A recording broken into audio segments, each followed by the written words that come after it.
Hey folks, Dr. Starr, Silver Spring Medical Center. Welcome back. We are going to continue our originally planned video on the 3 secret tips that you can take and implement now that will put you on a successful course towards weight loss. We had some technical glitches before, live feed. What can I tell you? You know, technology is great when it works. So we're going to jump right back into it. They're not so much the 3 secret foods to avoid, okay? This is well, I guess in a sense it is. It's not something that you should eat in order to lose weight. It's things that you should avoid that's probably contributing to a lot of your weight gain. And it's sabotaging you daily. It's something that you don't really realize, and we're going to talk about them. So there's 3 different items or 3 different elements that we want to make sure that you're being at least aware of, so you can start to make some dietary changes for the better. Okay, the first thing is salt. Plain and simple. Okay, for those of you who are out there saying, well, you know, I thought salt is very healthy, especially if you get it from the Himalayan mountains and it's pink salt and it's organic and if it's sea salt. And folks, don't fool yourself. Salt is a toxic material. Okay. Sodium is a mineral that's necessary for the body. We do get it from many different sources of foods. We get it in plenty of quantities. We don't have to add it to our diets, okay? A human body was designed in order to eat a lot of natural whole food items. Fruits and vegetables, grains is debatable. We'll talk about that. That's only been the last 10,000 years. But fruits and vegetables certainly have sodium in them, a very small amount. So we don't need salt shakers in our house. We should not be adding it to our foods. And for the most part, it's in all processed and all canned and all boxed items as a preservative. And no, it will not preserve you. It will kill you. Salt I forgot the actual quantity, but this is quite true. Samurai warriors used to commit suicide by taking about 1 or 2 ounces of salt. Mix it in water, drink it, and basically you're dead. It's not something that's healthy for you. Just because we take it from the seawater and extract it, dehydrate, dry it out, and then just take the actual salt crystals and add it to our foods.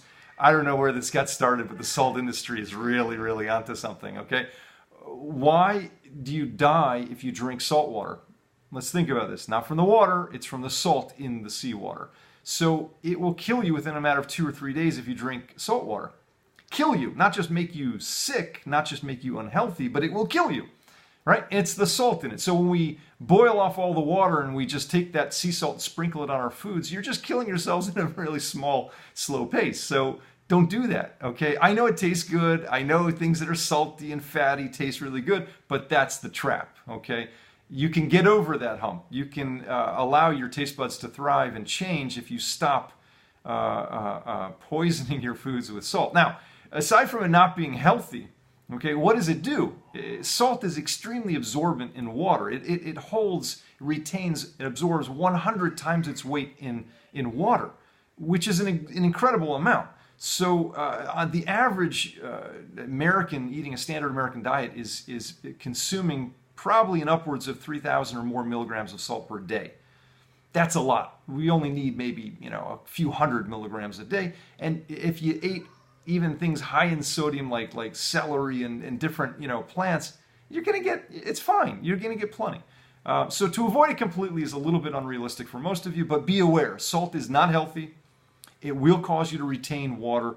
The average is somewhere between 10, maybe 8 and 12 pounds of fluid. Now people say, oh, well, when you start losing weight, it's just water weight. Well, folks, we're 70% or more made of water. The human body is mostly liquid, believe it or not. So when you lose weight, it's not always fat.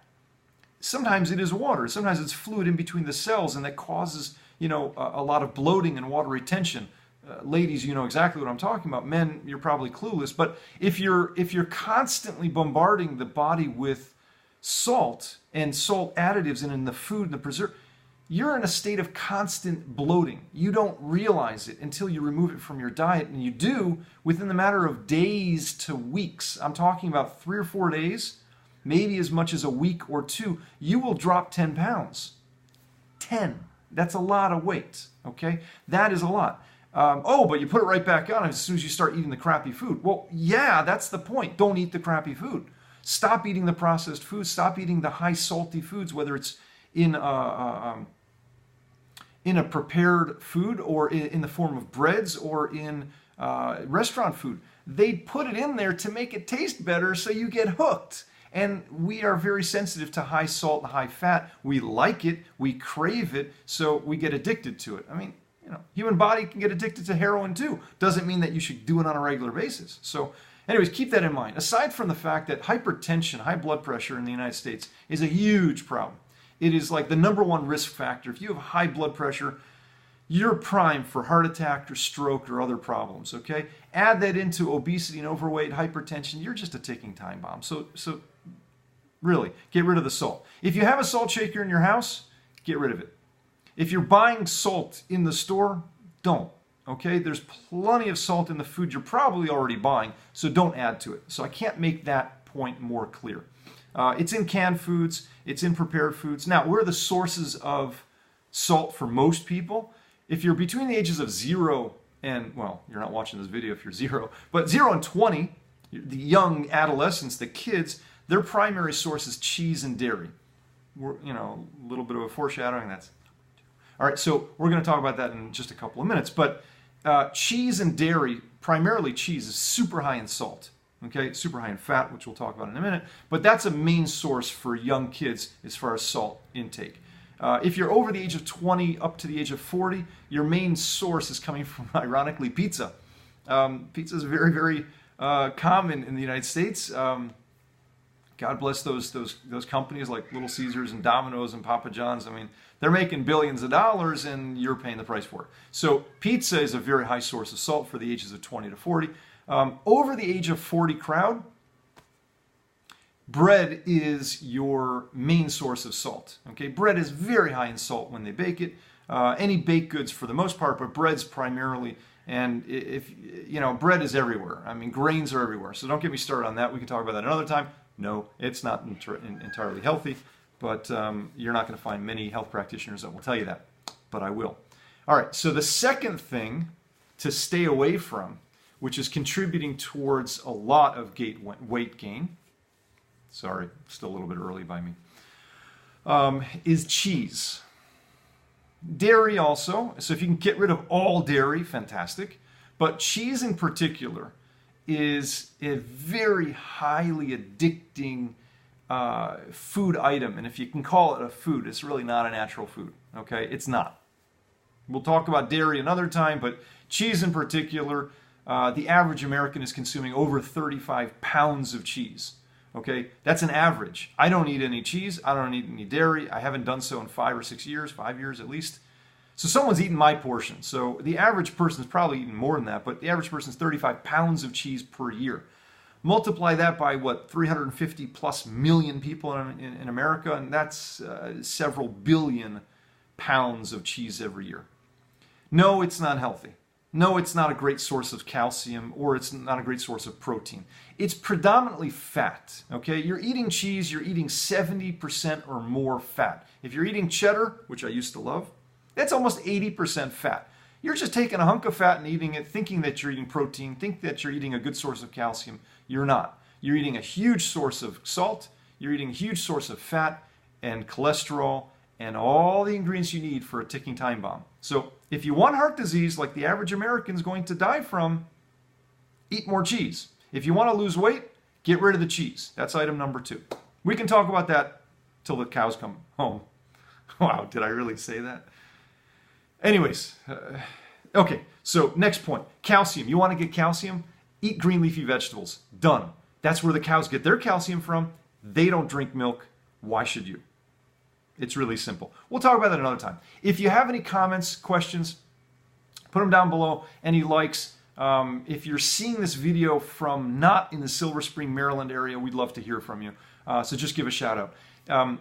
Share it with somebody, forward it to somebody, whatever you guys do on Facebook. But that would be really great. And if you have any questions or problems or topics that you want to see, put it in the comment. Okay, I'll respond to it for sure. And we can always make future videos on it. Trying to keep these videos less than 10 minutes. We're almost at the 10-minute mark, so I'm trying to hurry up. Just turn me on fast speed. All right. Item number 3 to stay away from is oil. Fat in particular, but oil. Don't think that oil is a health food. It's like that Himalayan salt stuff. You're just being sold to.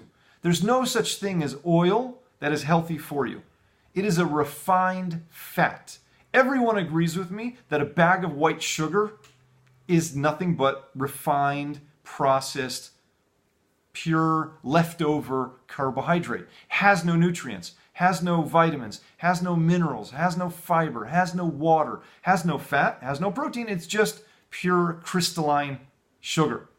Everyone I ask says, yeah, doc, that's not healthy. Okay, let's apply that to fat. You start with a healthy item like olives, you crush it, refine it, bake it, whatever. You get all of the all of the protein out, all of the carbohydrates out, you get all the fiber out, all the water out, all the minerals, all the nutrients, and what are you left with? A pure liquid state fat. Why? Because it's made from plant source, so it's going to be liquid at room temperature. If it were animal source, it would be a hunk of jelly fat, like the white stuff you see on your plate after you eat the steak, which no, you shouldn't eat that either if you want to be healthy. But anyways, you're left with pure liquid fat. That's all it is. It's not healthy. It's not necessary for life. It's not healthy or necessary for thriving or being a healthy weight. If you've been told that coconut oil or extra virgin cold olive pressed, that's all just a gimmick. You don't need and you should not add oil to anything. So if you have salt shaker, get rid of it. If you have a oil flask or whatever you use to pour your oil or a bottle of oil, get rid of it. You don't need it. You don't want it. It's just adding more weight. It's super high concentrated calories. It's 9 calories per gram versus 4 for proteins and carbohydrates, which you should be eating more of carbohydrates, not less. That's another video. But the idea that carbohydrates make you fat, no, that's not true. And again, fat I can talk about for hours. We can make more videos on that.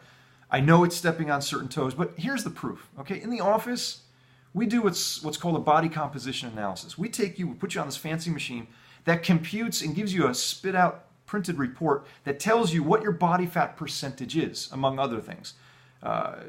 Body mass index and also your BMR, what your basal metabolic rate is. But ultimately, we look at what percentage of you is made up of fat.